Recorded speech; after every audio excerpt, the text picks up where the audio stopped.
రాష్ట్రంలో రేవంత్ పాలన విఫలమైందన్నారు మాజీ మంత్రి హరీష్ రావు. ప్రభుత్వం ప్రజలపై పన్నుల భారం మోపుతుందని ఫైర్ అయ్యారు. కొత్త వాహనాలపై లైఫ్ ట్యాక్స్ పెంచి సామాన్యులను ఇబ్బంది పెడుతున్నారని ఆగ్రహం వ్యక్తం చేశారు. 2 నెలలుగా తెలంగాణ ఆర్థిక వ్యవస్థ తిరోగమనంలో ఉందన్నారు. కాంగ్రెస్ పాలనలో ఆర్థికంగా తెలంగాణ పతనావస్థకు చేరుకుందని ఆందోళన వ్యక్తం చేశారు. ప్రజలపై అప్పుల భారం మోపడమే కాదు, పన్నుల భారాన్ని కూడా రేవంత్ రెడ్డి ప్రభుత్వం మోపుతా ఉంది. శాసనసభ సమావేశాల్లోనేమో ప్రజల మీద ఎలాంటి పన్నులు వేయడం లేదని చెప్పి సభలో చెప్తున్నారు. శాసనసభ అయిపోయిన తర్వాత ఎడాపెడా పన్నులు పెంచుతూ పేద మధ్యతరగతి ప్రజల మీద భారం వేస్తూ ఉన్నారు. పేద ప్రజల నడ్డి విరుస్తూ ఉంది ఇవాళ కాంగ్రెస్ ప్రభుత్వం. అసలే ఆర్థిక మాంద్యం. నిన్ననే మనం చూసాం, వరుసగా 2వ నెల డిఫ్లేషన్లో ఉంది తెలంగాణ రాష్ట్రం. బహుశా రాష్ట్రం ఏర్పడ్డ తర్వాత ఎప్పుడు కూడా వరుసగా 2 నెలలు డిఫ్లేషన్లో తెలంగాణ రాష్ట్రం వెళ్ళలేదు. ఇది మొదటిసారి. అంటే పాలనలో కాంగ్రెస్ ప్రభుత్వం, రేవంత్ సర్కార్ విఫలమైంది. ప్రజల కొనుగోలు శక్తి తగ్గింది. ప్రజల చేతిలో డబ్బులు లేవు. ప్రజలు చాలా ఇబ్బందుల్లో ఉన్నారు. అసలే ఆర్థిక మాంద్యంతో సతమతమవుతున్నటువంటి ప్రజలకు రేవంత్ రెడ్డి సర్కారు రోజుకొక షాక్ ఇస్తూ ఉంది. రోజుకొక ట్యాక్సులు పెంచుతూ, పన్నులు పెంచుతూ ప్రజల మీద భారం మోపుతూ ఉంది. గత నెల మరియు ఈ ఆగస్టు నెలలో 2 దఫాలుగా ట్రాన్స్పోర్ట్ డిపార్ట్మెంట్లో దాదాపు 2,000 కోట్ల రూపాయల భారాన్ని ప్రజల మీద వేసింది కాంగ్రెస్ ప్రభుత్వం.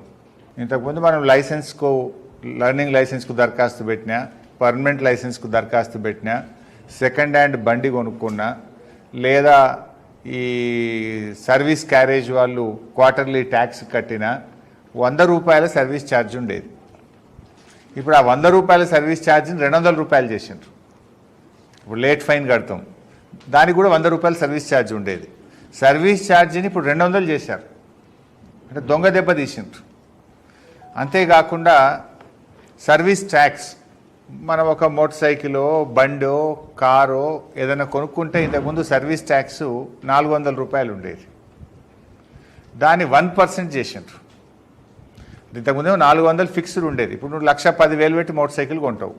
1% ఎంత కట్టాలి? 1,100 రూపాయలు కట్టాలి.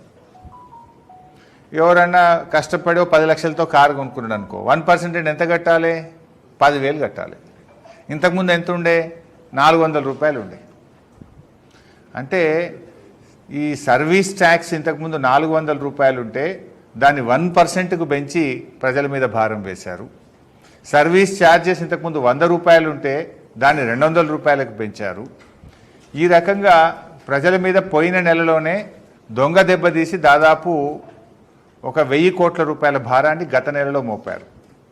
ఇప్పుడు నిన్నేం చేసిండ్రు? మళ్ళా ఇవాళ రోడ్ ట్యాక్స్ పెంచారు. రోడ్ ట్యాక్స్ ఇవాళ రేపు మోటార్ సైకిల్ అనేటువంటిది కనీస అవసరంగా మారింది. అది ఉపాధి హామీ కూలీలైనా, రైతు కూలీలైనా, కార్మికులైనా, రైతులైనా, ఎవరైనా ఇవాళ బాయికాడికి పోవాలంటే ప్రతి ఇంట్లో మోటార్ సైకిలే ఉంది. Motor cycle is not a luxury. అది కనీస అవసరంగా మారింది ప్రజలకు. కూలీయో, కార్మికుడో, ఒక రైతో బండి కొనుక్కుంటే వాళ్ళ మీద 4-5 వేల రూపాయల భారం వేసిండు రేవంత్ రెడ్డి. అలా ఎవరన్నా చిరు ఉద్యోగులో, మధ్యతరగతి ప్రజలు రూపాయి దాచుకొని జీవితంలో ఒక ఇల్లు కట్టుకోవాలి, ఒక చిన్న కారు కొనుక్కోవాలనుకుంటారు. ఒక 10 లక్షల రూపాయల కారు ఏదైనా ఇన్స్టాల్మెంట్లతో బ్యాంకు లోన్ తీసుకోనో, ఫైనాన్స్ లోన్ తీసుకొని కొనుక్కుంటే వాళ్ళ మీద 20-30 వేల రూపాయల భారం పెరిగింది. అంటే ఇలా పేద మధ్యతరగతి ప్రజల నడ్డి విరిచినాడు రేవంత్ రెడ్డి. పోయిన నెల 1,000 కోట్ల రూపాయల భారం వేసిండు సర్వీస్ ఛార్జెస్, సర్వీస్ ట్యాక్స్, పెనాల్టీల పేరు మీద. ఇప్పుడు ఈ నెల రోడ్ ట్యాక్స్ పెంచి మరో 1,000 కోట్ల రూపాయల భారం వేసిండు. అంటే దాదాపు 2,000 కోట్ల రూపాయల భారాన్ని ఇవాళ రేవంత్ రెడ్డి ప్రభుత్వం ప్రజల మీద వేసింది. ఇప్పటికే తెలంగాణ రాష్ట్రం తిరోగమన దశలో ఉంది. రేవంత్ పాలనలో తిరోగమన దశలో ఉంది. 2023-24 సంవత్సరంలో బీఆర్ఎస్ ప్రభుత్వం ఉన్నప్పుడు 7,100 కోట్ల రూపాయల ట్యాక్స్ వచ్చింది పన్నుల రూపంలో. 7,100 కోట్లు వచ్చింది. కానీ పోయిన సంవత్సరం కాంగ్రెస్ పాలనలో 6,900 వచ్చింది. అంటే 200 కోట్ల రూపాయలు తగ్గింది. ఎందుకు తగ్గింది? ప్రజల చేతిలో డబ్బు లేదు, ప్రజల కొనుగోలు శక్తి తగ్గింది, వాహనాలు కొనడం తగ్గుముఖం పట్టింది. అందువల్ల దేశంలో అన్ని రాష్ట్రాల్లో పెరిగింది, ఒక్క తెలంగాణలో మాత్రమే తగ్గింది. ఎందుకు తగ్గిందంటే నీ పరిపాలన వైఫల్యం. వీళ్ళు బడ్జెట్లు ఎంత పెట్టుకున్నారు? 8,500 కోట్లు వస్తుందని పెట్టినారు బడ్జెట్లో. వచ్చింది ఎంత? 6,900 వచ్చింది.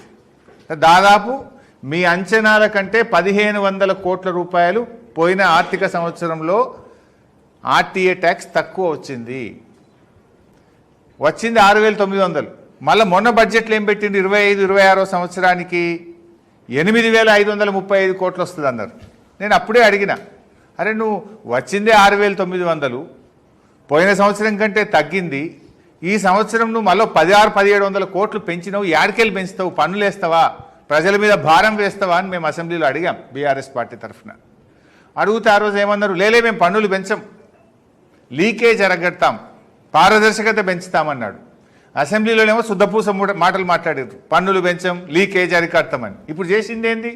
సర్వీస్ ట్యాక్స్ పెంచినవు, సర్వీస్ ఛార్జెస్ పెంచినవు, RTA tax, road tax, life tax పెంచినవు, లైసెన్సుల ట్యాక్స్ పెంచినవు, మొత్తం అడ్డగోలుగా పెంచి పడేసినావు. అంటే పేద ప్రజల మీద భారం వేస్తా ఉన్నావు నువ్వు.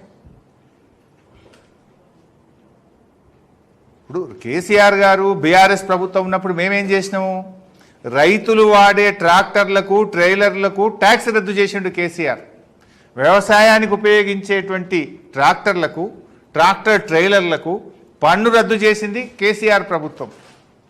అంతేకాదు పేద ఆటో కార్మికులకు క్వార్టర్లీ ట్యాక్స్ రద్దు చేసింది కేసీఆర్ ప్రభుత్వం. అదేవిధంగా గూడ్స్ ఆటోలు ఉంటాయి, చిన్న చిన్నవి, చాలామంది పేదవాళ్ళు గూడ్స్ ఆటోలు కొనుక్కొని బతుకుతుంటారు, వాళ్ళకు కూడా పన్ను రద్దు చేసినాం. గూడ్స్ ఆటోలు కావచ్చు, ప్యాసింజర్ ఆటోలకు ప్రతి 3 నెలలకోసారి కట్టే పన్నును రద్దు చేసి మీరు ₹1 కూడా కట్టవలసిన అవసరం లేదు. అంతేకాకుండా 6 లక్షల బీమా కూడా తెచ్చినాం వాళ్ళకు. మేమేమో పేదలకు ఉపశమనం కలిగించాం, కానీ మీరేం చేస్తున్నారు? పేదల మీద పన్నులు వేస్తూ ఉన్నారు. 10 ఏళ్ల బీఆర్ఎస్ పాలనలో ఈ ట్రాన్స్పోర్ట్ డిపార్ట్మెంట్లో పేదలకు మేము ఎంతో ఉపశమనం కలిగించాం. అది రైతులు వాడే ట్రాక్టర్లు కావచ్చు, పేదలు వాడే ఆటోలు కావచ్చు, గూడ్స్ ఆటోలు కావచ్చు. పన్నులు తగ్గించింది మేము, పన్నులు వేసింది మీరు. దయచేసి పేద మధ్యతరగతి ప్రజల మీద వేసిన ఈ 2,000 కోట్ల రూపాయల పన్నుల భారాన్ని ఉపసంహరించుకోవాలని బీఆర్ఎస్ పార్టీ పక్షాన్ని డిమాండ్ చేస్తూ ఉన్నాం.